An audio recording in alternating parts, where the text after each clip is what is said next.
네, 굿모닝. 좋은 아침. 오늘 제목을 보고 좀 놀라는 반응이 있네요. 잘 설명해 줄게. 오늘은 12월 1일. 와, 2024년의 마지막 달이 왔어요. 이제 한 달만 있으면 다들 한 살을 먹게 됩니다. 오, 예. 모두 축하드리고요. 이 나이를 먹는 고통을 주님 안에서 잘 이겨내시길 바랍니다. 자, 오늘 설교 제목이 왜 저러냐면요. 오늘 말씀해 보면 예수님은 이런 말하기 좀 그렇죠. 좀 그런데 약간 트롤같이 말씀을 하고 계세요. 내가 한번 풀어줄게요. 물론 우리 입장에서 볼 때는 그렇다는 얘기예요. 예수님 입장에서는 우리가 아마 트롤처럼 보이셨을 텐데 한번 우리 입장에서 풀어보자고. 좀 상식적이지 않은, 이해하기 어려운 그런 대답을 막 하세요. 일부러 저러시는 건가 싶을 정도로 약간 좀 얄밉게 이렇게 말씀하시는 것도 있어요. 우리 한번 볼까? 3절에 보면요. 마리아와 막달라가요. 사람을 보내요, 예수님한테. 그래서 뭐라 그래요? 저희 오빠 나사로가 아파서 병들어 있어요. 이렇게 얘기를 해요. 당연히 무슨 말이에요? 예수님, 병 고치실 수 있는 분이잖아요. 저희 나사로 오빠 좀 고쳐주세요. 이런 말이겠죠. 그런데 예수님은 원래 말씀만으로도 원격으로 막 이 자리에서 저 멀리 있는 사람도 낫게 하고 막 그런 분이시거든요. 실제로 그런 일도 있었고 마리아도 그걸 알았을 거예요. 그런데 예수님이 어떻게 반응을 하세요? 말씀만 하시면 돼. 나사로야 나와라. 이렇게 하시면 되는데요. 4절 한번 볼까요? 예수님 뭐라고 하세요? 나이스! 이렇게 말씀하셔요. 나이스! 잘됐다. 이 병으로 인해서 너희가 하나님을 믿게 될 거야. 하나님의 영광이 드러날 거야. 이렇게 말씀을 하세요. 상식적으로요. 누군가 아프면요. 위로해 주는 게 은채야, 그치? 누가 아파. 어떻게가 먼저 나와야 되잖아요. 아무리 극팀 우리 지훈이도 이렇게는 반응할 거야. 누가 아파요? 다행이다. 하나님이 그 사람 고쳐주시면 진짜 영광이 드러나겠네요. 나이스! 이렇게 안 하죠. 근데 예수님은 지금 그렇게 말씀하고 계세요. 나사로가 아파? 나이스! 하나님이 영광이 드러나시겠구나. 이렇게 대답을 하고 계세요. 그리고 6절에 보면요. 이틀 동안 같은 곳에 머무르고 계세요. 보면 일반인한테 그렇게 말해도 약간 트롤 같을 수 있는데요. 예수님은 심지어 의사예요. 그렇죠? 병을 고치시는 분이에요. 그래서 병 좀 고쳐달라고 우리 진료 한 번만 봐주세요. 진찰 한번 해주세요 하고 보냈는데 예수님은 어떻게 하세요? 나이스! 하고 이틀 동안 가만히 계세요. 근데 5절에 보면 그 자매와 나사로를 사랑하셨다. 이렇게 말씀하고 계시죠. 예수님이 그 자매와 나사로를 사랑하시는데 그 말씀과 행동을 보면 전혀 그렇지 않은 사람처럼 행동하고 계시죠. 이게 뭐지? 일부러 놀리시는 건가요? 하실 수 있는 분이신데 나이스 하면서 안 하고 계신 거죠. 근데 제자들 입장에서 보면요. 사실 이게 맞아요. 왜냐하면 우리 8절에 보면 제자들이 뭐라 그래요? 방금 유대에서 돌 맞을 뻔하셨다 그래요. 예수님이. 예수님을 돌로 치려는 사람들이 있어서 도망 오신 거야. 근데 그 지역에 있는 나사로가 아픈 거죠. 그래서 어떻게 보면 제자들 입장에서 보면 약간 합리적인 판단일 수 있어요. 아무리 거기 사람이 아프지만 가면 돌 맞는데 안 가야겠지. 이틀 동안 안 가시겠구나. 나사로는 참 안 됐지만 어쩔 수 없지. 돌 맞을 수는 없잖아. 이렇게 제자들이 생각하고 있었는데 이틀 뒤에 또 예수님 뭐라고 하세요? 가자. 나사로를 고치러 가자. 이렇게 말씀하세요. 정말 우리가 생각하는 것과는 완전 이해할 수 없는 그런 반응을 보이시고 그런 행동을 하고 계세요. 그리고 갑자기 알 수 없는 말을 9절에 하시죠. 오늘 사실 본문에서 제일 중요한 말씀이에요. 9절을 보면 낮은 12시간이잖아. 낮은 12시간이 됐잖아. 밤에는 넘어져도 낮에는 안 넘어질 거야. 그러니까 가자. 무슨 말이야? 낮은 12시간이 있으니까 가자. 안 넘어질 거야. 하면서 가세요. 잠든 나사로를 깨우러 가자. 이렇게 말씀을 하세요. 이런 예수님 어때요? 우리 크리스마스잖아, 좀 있으면. 이런 예수님이 우리 곁에 오신 게 참 감사한가요? 누군가 아플 때, 아픈데 움직이지 않고 가만히 계시는 그런 예수님을 우리가 기대하나요? 아니죠. 내 병을 고쳐주실 예수님. 내 삶을 좀 더 나아지게 해주실 그런 예수님을 우리는 보통 기대하잖아요. 근데 예수님은 왜 이렇게 하셨을까요? 사실 오늘 말씀의 요점은 그거예요. 그냥 말해줄게요.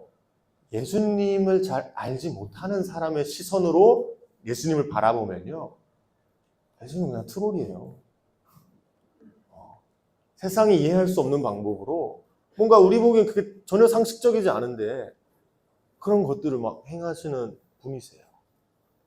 대체 무슨 생각으로 이 세상에 오셔서, 뭐 신이잖아요. 신이라고 하시는데, 구원자라고 하시는데 십자가에 돌아가셔야 된대요. 우리를 구원해 주셔야 되는데, 이 제자들 입장에서도 그렇죠. 우리를 구원해 주실 메시아라고 해서 우리가 쫓아다니고 있는데 한 3년 쫓아다녔더니 하시는 말씀이 나는 죽어야 돼. 이렇게 말씀하고 계세요. 아직 아무것도 안 하셨잖아요. 구원해 주시는 아무것도 안 하셨는데 나는 가서 죽을 거야. 그러니까 베드로가 물어. 그럼 안 돼요. 안 되죠. 그러니까 예수님이 베드로한테 그러죠. 사탄아 물러가라. 그거는 사탄의 생각이다. 적반하장이잖아. 내가 볼 땐 예수님 그러면 안 될 것 같은데 예수님은 그렇게 하시는 분이셨다는 거예요. 참 미스테리한 분이에요. 이해하기 어려운 분인데. 그래서 그런 우리의 마음을 대변해주는 캐릭터가 도마라고 볼 수 있는데 16절에 보면 뭐라 그래요? 도마가 뭐라 그래? 우리도 그와 함께 죽으러 가자. 이게 어떤 사람들은 굉장한 믿음의 선포라고 그래요. 예수님이 우리를 지켜주실 거니까 우리도 가자. 예수님과 함께. 근데 보통 사람들은 어떻게 보냐면 약간 비꼬는 걸로 봐요. 그래? 예수님 뭐라고 하시는 거냐? 몰라. 가자. 어떻게 하면 되겠지? 그래. 우리도 그냥 가서 죽자. 야. 약간 이런 식으로 보이죠, 사실. 도마라는 캐릭터가 뭐 원래 그 예수님 부활하셨다니까 내가 그 사람 못자국을 직접 만져보지 않고는 못 믿어 하는 그 사람이잖아요. 약간 믿음이 약한 그런 캐릭터인데 가자. 그래. 예수님 말씀하시는데 뭐 되겠지. 가자. 가서 죽으면 되잖아. 약간 이런 식으로 말하고 있는 도마를 보면서 우리도 약간 좀 쾌감을 느낄 수도 있어요. 다른 제자들은 그래도 예수님이 하신 말씀이니까 뭔가 의미가 있겠지, 뜻이 있겠지 하면서 뭐지 하면서 눈치 보고 있는데 도마는 그냥 확 질러요. 가서 죽자. 그럼 되지. 우리 입장에서 보면 어쩌면 이 도마가 정말 맞는 것 같아요. 우리도 막 그렇게 반응할 수도 있어요. 그런데 우리 9절 10절 아까 전선생님 오늘 말씀 중에 중요한 말씀을 한번 읽어볼까요? 9절 10절 같이 읽어보자. 시작. 예수께서 대답하셨다.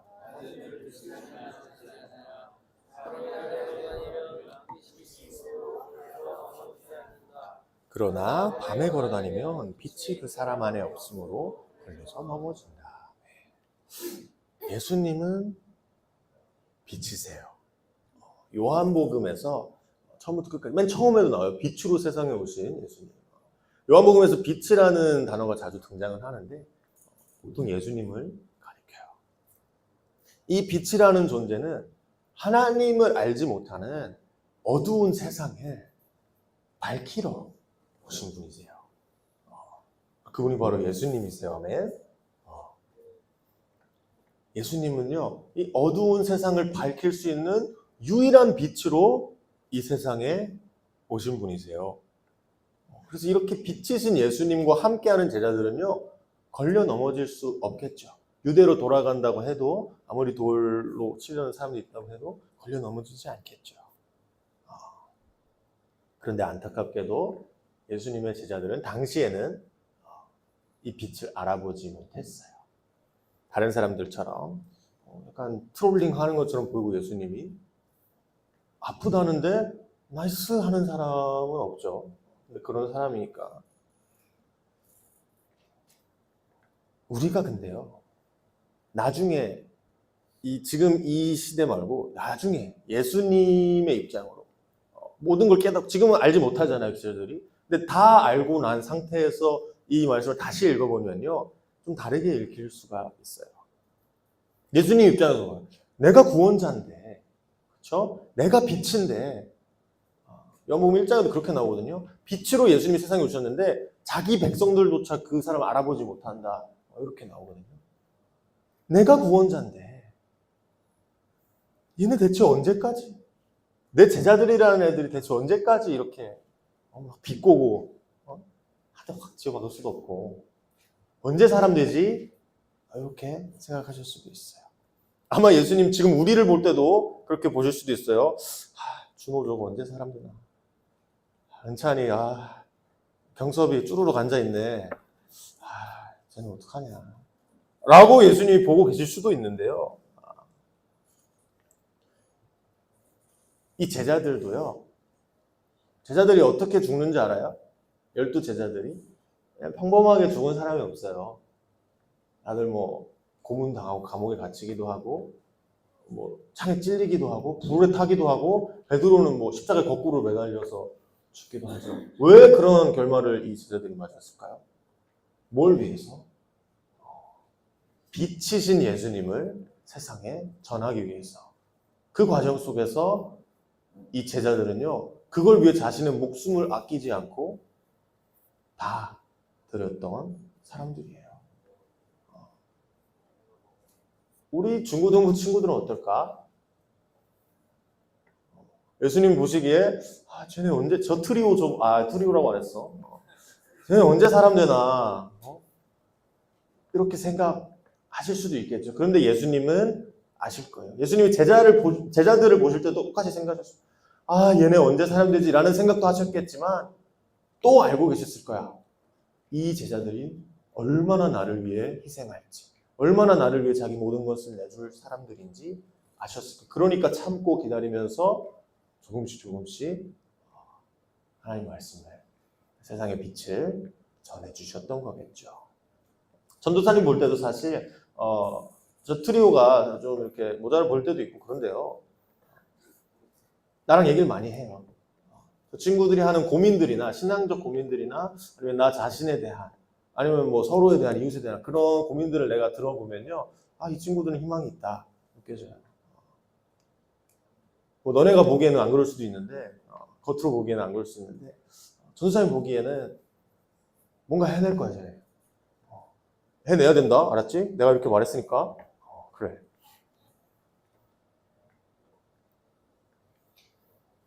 빛이신 예수님과 함께하는 우리 삶은 항상 낮을 수밖에 없어요.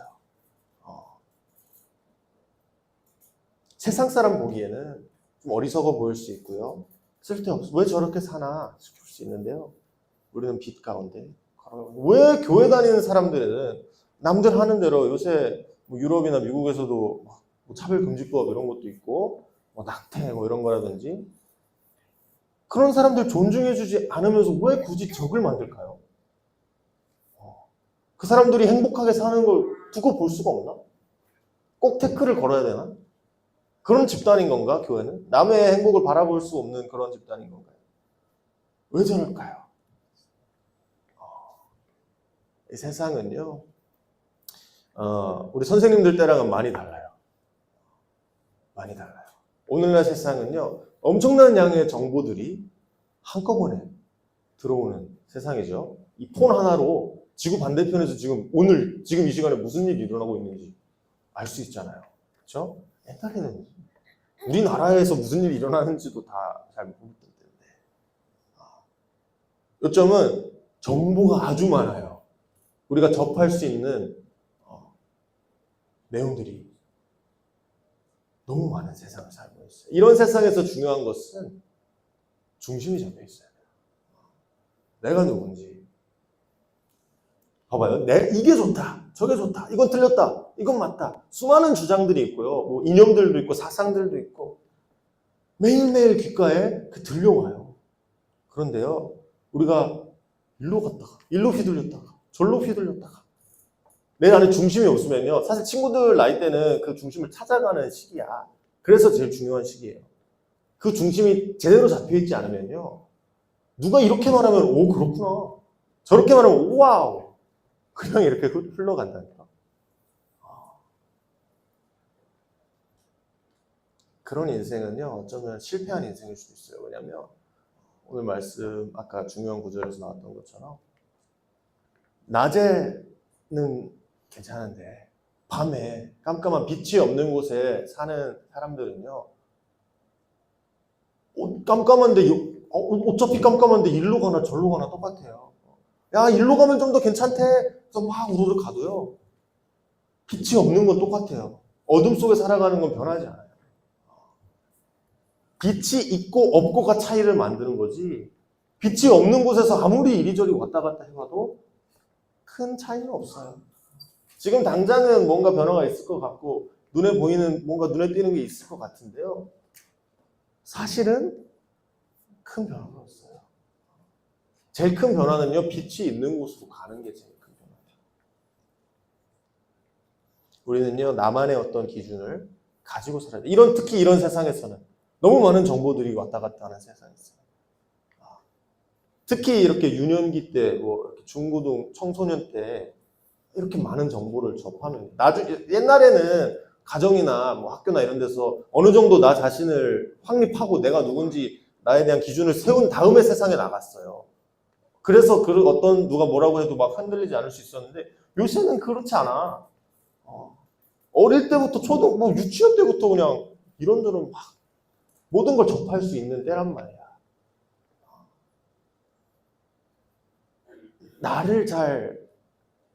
내가 어떤 사람인지, 뭐가 맞는 말인지 잘 확립하지 못하고 있는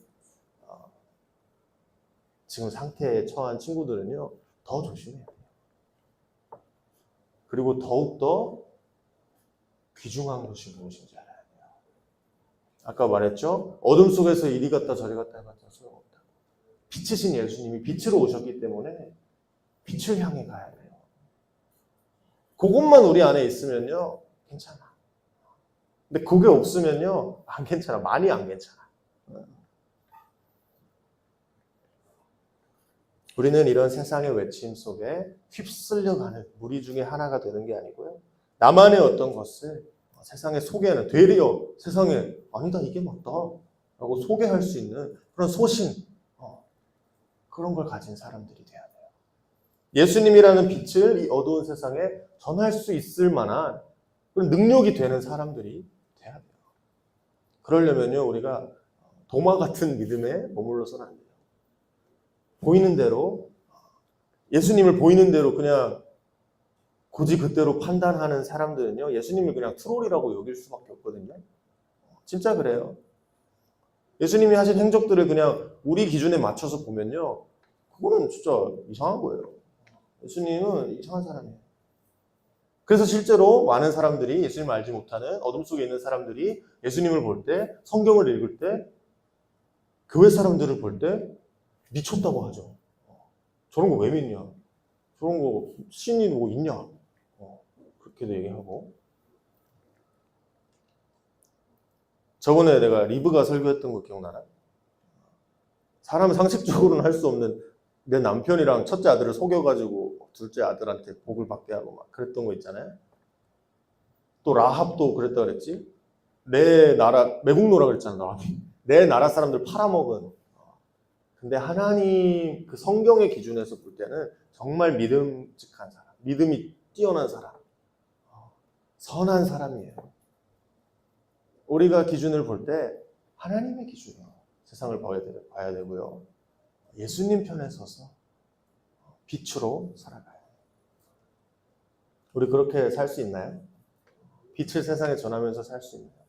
그렇게 우리가 그런 시선을 갖게 되면요, 나사로를 볼 때 죽은 사람, 이 나사로 사건은요, 다른 사람들은 그렇게 봤어요. 슬픈 일이다. 이건 있어서는 안 될 일이다. 너무 안타까운 일이다. 이렇게 봤는데 예수님은 어떻게 봤어요? 나이스 하셨잖아. 왜 그렇게 하셨어요? 예수님은 나사로의 죽음만 보이는 게 아니고 그 후에 있을 부활까지 보신 거예요. 예수님은 그거의 아픔으로 끝나는 게 아니고 정말 큰 기쁨으로 모든 사람들이 함께 막 축하할 수 있는 그런 일이라는 걸 보신 거예요. 그랬기 때문에 예수님은 나이스라고 하신 거죠.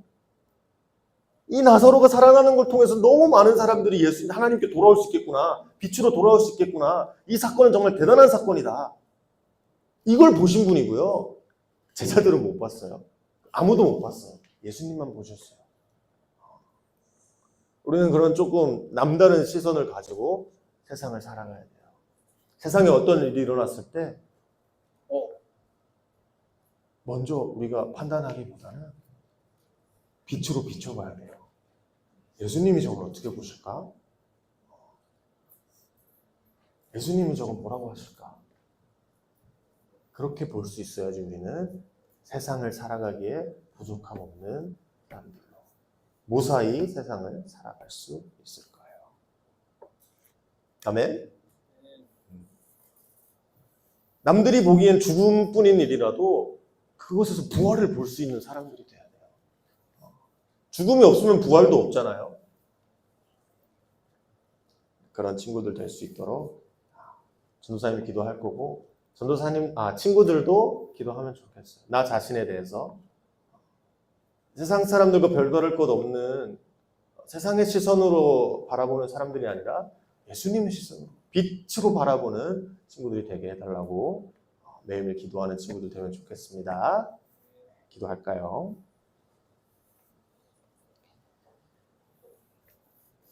오늘 이 나사로의 사건은요, 아픈 사람이에요. 안타까운 일이죠. 그리고 예수님 제자들을 보기에도 죽음으로 뛰어드는 멍청한 행동일 수 있어요. 날 죽이려는 사람들이 있는 곳에 내가 왜 가죠? 가서 얻을 게 뭐가 있죠? 그런데 예수님은 아셨어요. 빛으로 보셨기 때문에, 진리로 세상을 꿰뚫어 보셨기 때문에 그 죽음 뒤에 있는 부활이라는, 우리가 지금 어둠 속에서 세상을 살아가면요, 죽음으로 걸어갈 수밖에 없어요. 어둠 속에서 헤맬 수밖에 없어요. 그런데 우리도 예수님의 빛으로 세상을 밝히고 또 부활을 꿈꾸는 마지막 날에 예수님이 믿는 자들에게 하나님 나라에 들어갈 수 있는 그 부활의 영광을 누리게 해주실 거라는 걸 믿고, 그런 우리 자신들을 위해서 매일매일 싸우고 기도하는 그런 친구들 되면 좋겠습니다. 기도할까요? 우리 그런 기도하는 시간 갖도록 하겠습니다. 하나님 아버지, 저희가 세상 눈으로 바라볼 때 알지 못하는 것들이 있습니다. 오직 주님의 눈길로만, 주님의 빛으로 비출 때만 사실인 것이 드러나는, 그런 진실인 것으로 드러나는 사실들이 있습니다. 아버지께서 저희 눈 가운데 주님의 능력을, 주님의 시선을 허락하여 주시어서 저희가 세상의 것들로부터 저희 자신을 지켜내고 안전하게 저희를 주님의 길로 인도해 나가는 그런 저희가 될 수 있도록 아버지께서 인도해 주세요. 사랑으로 주님의 길로 저희를 이끌어 주세요. 아버지, 저희가 알지 못합니다. 저희가 너무 잘 알고 있다고 확신하지 않기 원합니다. 거만하지 않기 원합니다. 주님 앞에 겸손한 자들이 되기 원합니다. 저희에게 올바른 길을 비춰주시고 주님의 길을 알게 하시어서 저희가 주님의 길로 나아가는 것에 부족함이 없도록 마지막 그날까지 그 부활의 복음을 바라보고 그 천국에 이르기까지 저희가 최선을 다하며 세상에 주님의 빛을, 예수 그리스도의 빛을 전하는 자들로서 삼겨질 수 있도록 주님께서 인도해 주세요. 예수님의 이름으로